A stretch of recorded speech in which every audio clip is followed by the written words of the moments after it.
はい、こんにちは。このような木材を使って DIY をするときに、せっかくなら木目を生かしてかっこよく仕上げたいですよね。なので今回は、匂いが少なく簡単で使いやすい水性繊維の基本的な使い方について解説していこうかと思います。それではやっていきましょう。まずはじめに、水性繊維を使って木材をきれいにペイントをする下準備として、今回はこちらの SPF 材に水性繊維のチーク色をペイントしていこうかと思うんですけど、購入したばかりの木材、これは表面の肌触りもかなりザラザラで、小口の部分もかなりの凹凸があります。なので最初のスタートは木材の種類や表面の粗さによっても違ってくるんですけど、まずは100番のサンドペーパーで表面をできるだけフラットにして、次にさらに粒度が細かい150番、これで木材表面にさらに研磨がけをして、最後に240番のサンドペーパーを使ってペイントをする前の木材の下処理をやっていこうかと思います。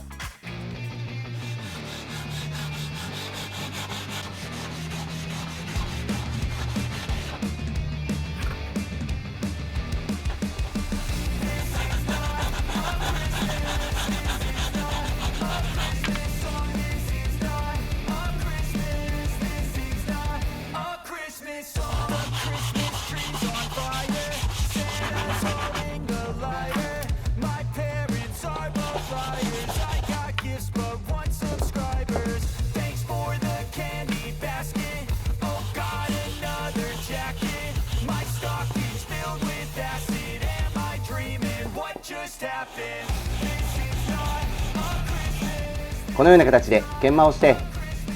研磨をする前の木材と比較すると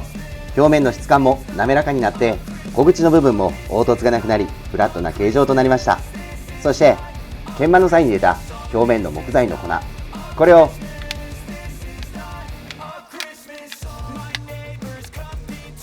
きれいに取り除いて、素手でペイントをすると当然汚れますし、塗料の種類によっては直接肌に触れるのが良くないものもたくさんありますので、肌を保護するビニール手袋などを装着して、このような刷毛を使ったり、こちらは布地を使ってもいいんですけど、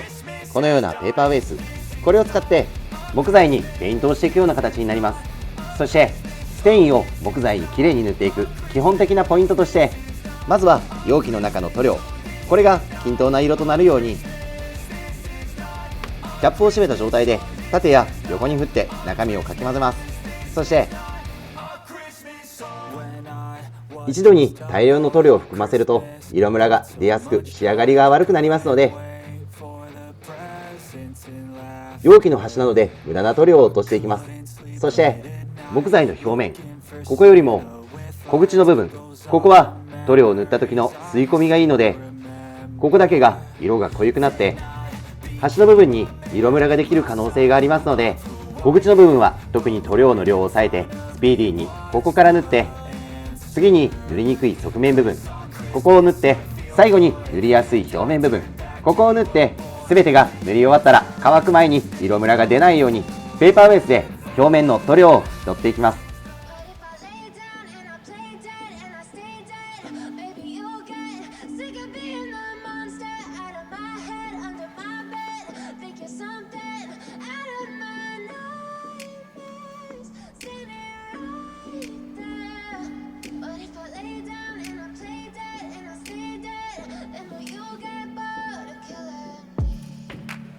Silhouettes of you are like a taunt.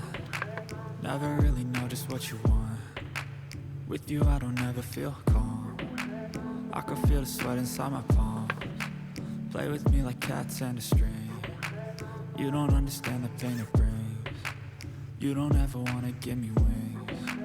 You don't ever wanna set me free. You know I'm addicted to you, and it's twisted, you've been gifted with the evil voodoo. Got me coming back for more, even when I've been screwed. Dolls full of pins, pierce my heart straight through.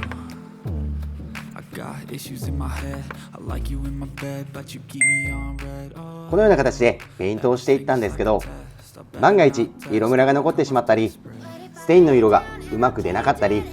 研磨をかけた後もステインを塗って水分を含んで木材の表面が多少毛羽立って、木材表面の毛羽立ちが気になったりするときは、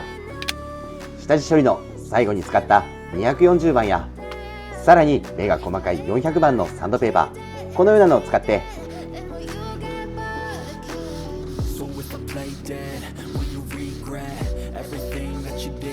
力は入れずに表面全体を優しく毛羽立ちを落とすような形で研磨をかけて、再度2度塗り3度塗りと塗り重ねていくと、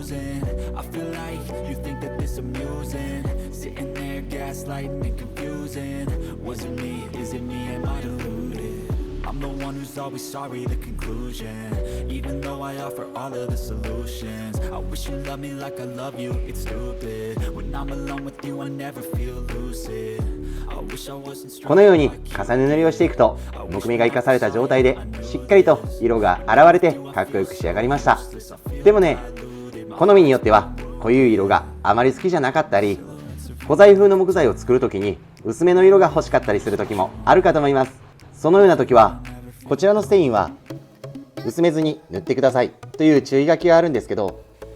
中の成分に合成樹脂、顔料、防カビ剤と水と書いてありますので、このまま原液ではなくて普通の水道水、これで原液を希釈してペイントをしていきます。今回はこちらの2枚の木材に購入した状態の原液の塗料と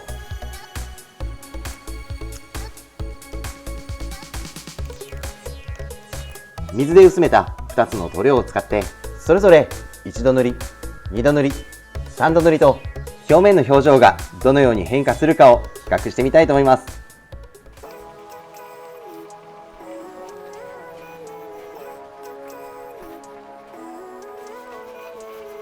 Living life every day, late at night, not okay. All I want, and I pray,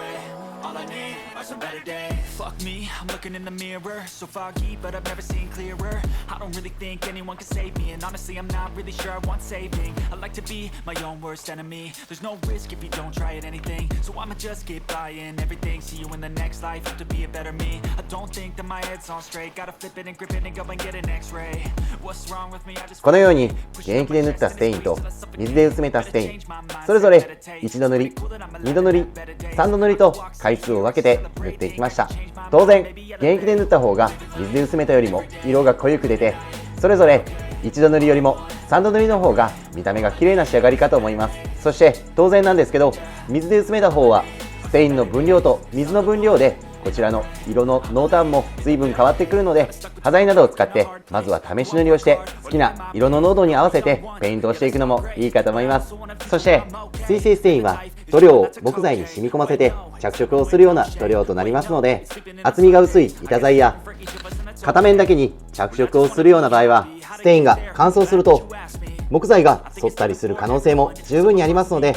木材が反らないように上に厚い板を乗せて重りを乗せたり、片面だけではなくて